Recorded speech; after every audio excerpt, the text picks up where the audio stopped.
More than 700 meters beneath the surface of the Atlantic, researchers found something that shouldn't have been possible. Sonar data from a routine seafloor survey revealed an unusual formation near an underwater mountain range. A submersible was sent down to investigate what the readings couldn't explain. What it found was a forest of towers rising straight up from complete darkness. Pale, ghostly spires stretched toward the surface, some barely visible, others impossibly tall. The tallest of them stood nearly 60 meters high, taller than most buildings on land.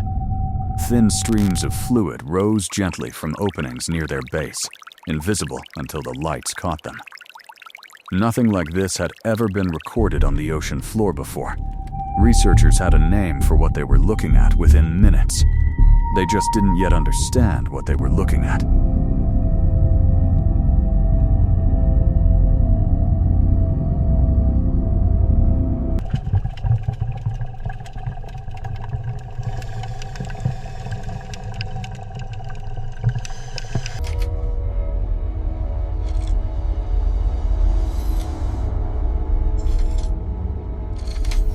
The first step was figuring out exactly what these towers were made of.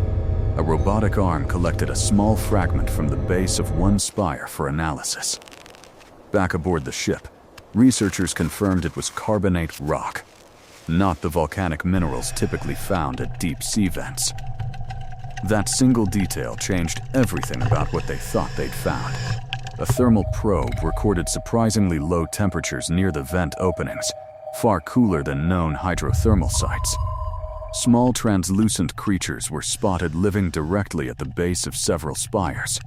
A second, smaller cluster of towers was found nearby, suggesting the field was larger than the first survey indicated. Every new sample raised a new question rather than closing one. The mineral composition pointed to a chemical process, not a volcanic one. Whatever was building these towers had been doing it slowly, for a very long time.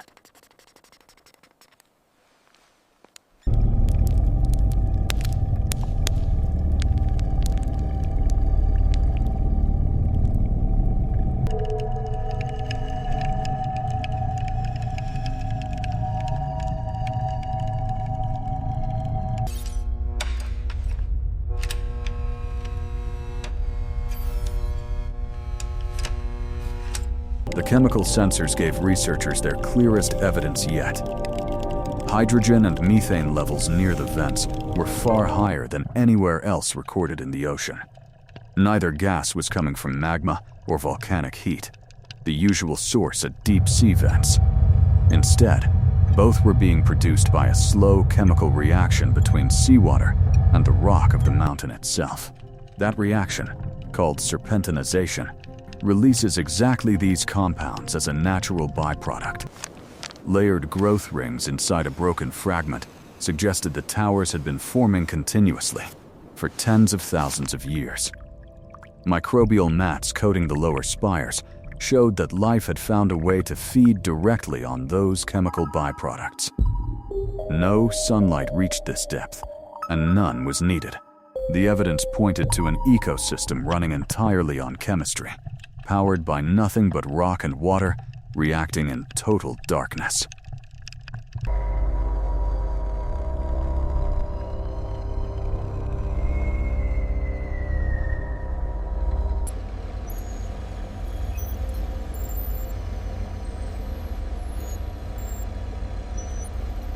Here's the twist that changed how researchers understood this place entirely. Dating the mineral layers revealed the field had been actively forming for at least 120,000 years. That makes it, by a wide margin, the longest continuously active vent system ever discovered on the seafloor. Most hydrothermal vents burn out within a few thousand years as their heat source fades. This one had no volcanic heat source to begin with, which may be exactly why it never stopped. The chemical reaction feeding it doesn't rely on magma, so it isn't limited by a cooling volcano's lifespan.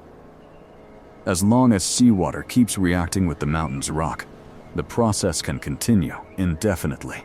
Sensor readings confirmed the reaction was just as active today as the oldest layers suggested. It was thousands of years ago. Researchers weren't looking at a temporary geological event. They were looking at something that may never stop.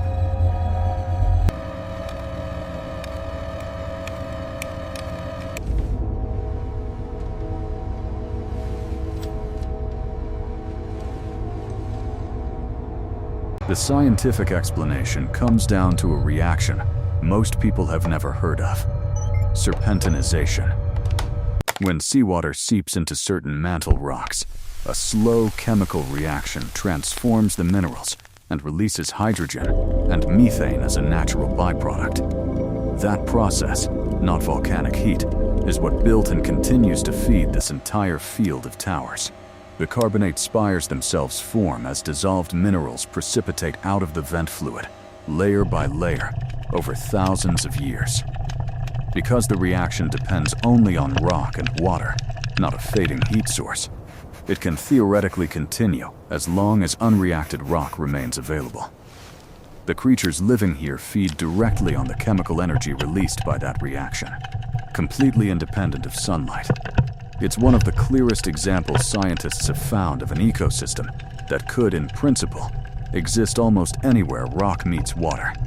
That includes icy moons like Enceladus and Europa, which may host the exact same chemistry beneath their frozen surfaces.